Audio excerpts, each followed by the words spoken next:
Reaching the point of trading consistency is the ultimate goal of every trader, and to achieve this milestone, you will need to incorporate 3 pillars into your trading, which will require finding the market direction, evaluating the strength of the trend, and effectively assessing the volatility.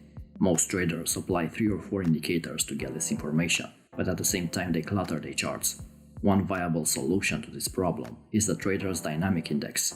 In today's video, we'll discuss about the TDI indicator, and I will share how to correctly trade with it and how to incorporate it in a trading strategy. Trader's Dynamic Index is a hybrid indicator that can read the market sentiment, market volatility, and the momentum at the same time. The advantage of combining the qualities of several indicators into one indicator is what makes the TDI so special. The Trader's Dynamic Index is based on 3 other popular indicators: the RSI, moving average, and the Bollinger Bands. The standard RSI indicator determines the strength of the current trend, or if you want, the rate of change in price. The moving average algorithm is used to smooth the lines and to eliminate RSI false signals. And Bollinger Bands are used to estimate the amplitude of oscillations, meaning the volatility. Now let's break down the Trader's Dynamic Index. As you can see, the TDI has 5 lines. The green line represents the RSI indicator and represents the market sentiment. It shows you how the market is moving related to positive and negative expectations. The red line is simply a moving average of the green line, meaning a simple moving average applied on the relative strength index and can be used for entries and exits in the market. The yellow line is what we refer as the overall market sentiment. It's the middle Bollinger Band and it shows the overall direction of the market. The overall market has a tendency to do 2 things. It can turn slowly or it can continue to go in the initial direction. This is because the moving average, usually of 50 period, is less responsive to quick market changes and turns slowly. Last but not least, we have 2 blue lines, one above and one below. Those blue lines represent the volatility in the market, representing the upper and the lower Bollinger Bands. They are increasing and decreasing in volatility. Regarding the calculation procedure, you have several look-back periods you must tweak and adjust. The most important thing you must keep in mind is the fact that the TDI indicator is based on the RSI. All lines of the indicator are calculated on the information of the main RSI oscillator. RSI forms the overall graphic picture because the main task is to assess the rate of change in the price. A shorter RSI period below 10 will be volatile and will have a lower level of reliability. A longer RSI period above 20 smooths out the plotted line and will generate signals that are more accurate.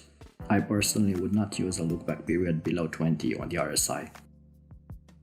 You can also change the period of the moving average applied to the RSI.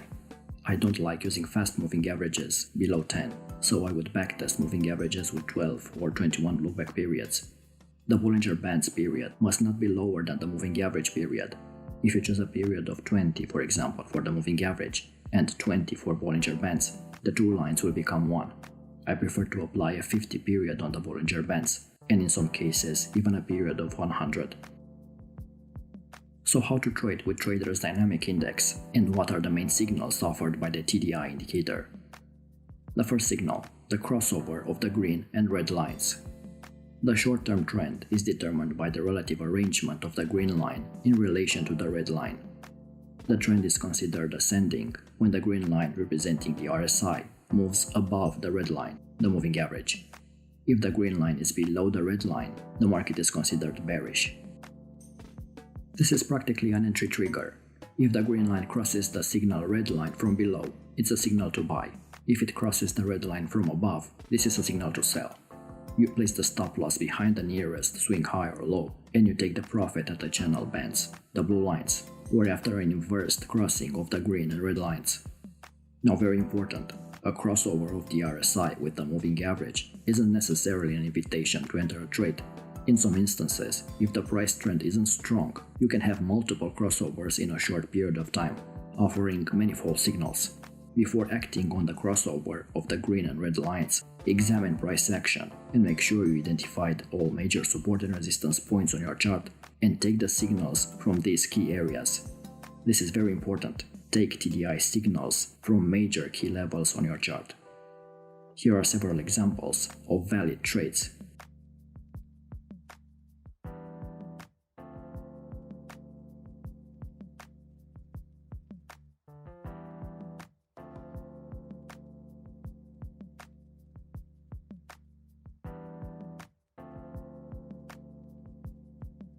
Second signal involves the crossovers between the red and yellow lines.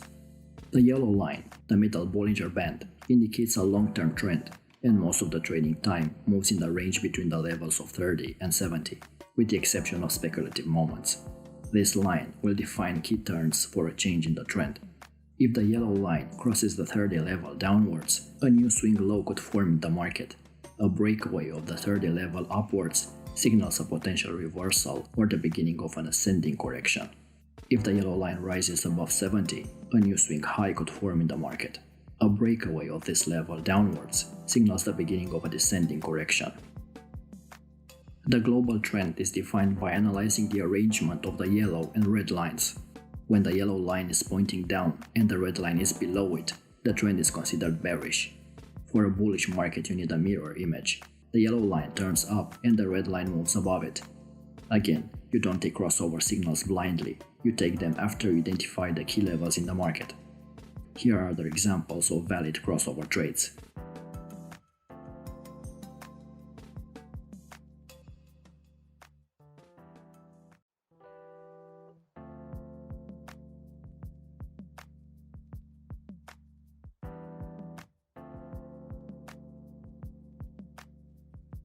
Another signal is the crossing of the 50 level by the yellow line. This trading signal emerges when the middle Bollinger Band crosses the 50 level of the RSI. This is a long-term trading signal, especially if it appears on longer timeframes. If the yellow line crosses the center line from below, this is a signal to buy.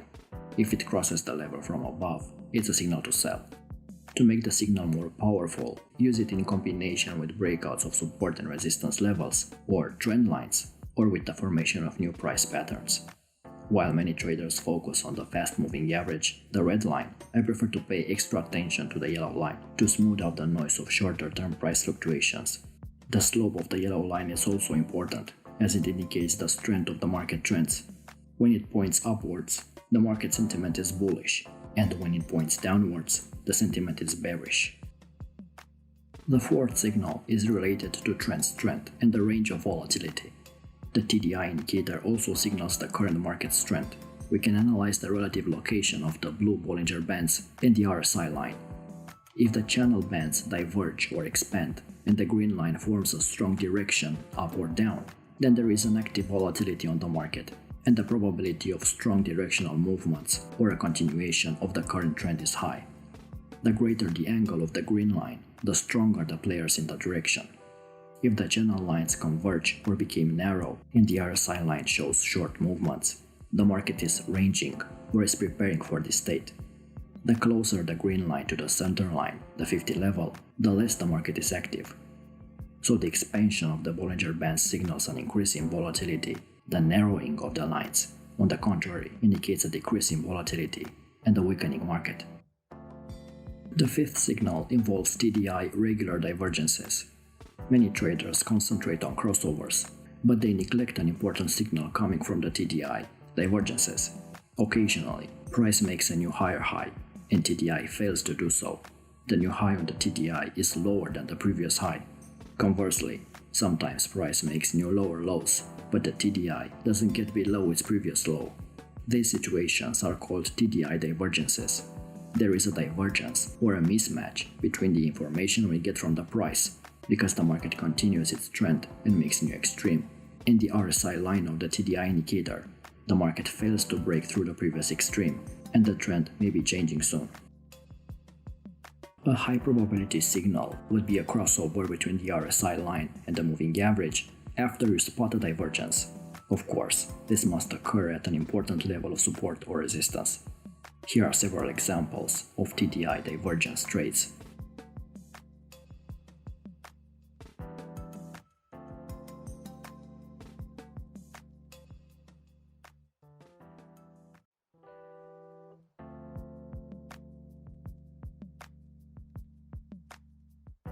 If you got any value from this and learned something new, leave us a like to show your support, subscribe to our channel and click the bell icon to stay in touch with new uploads.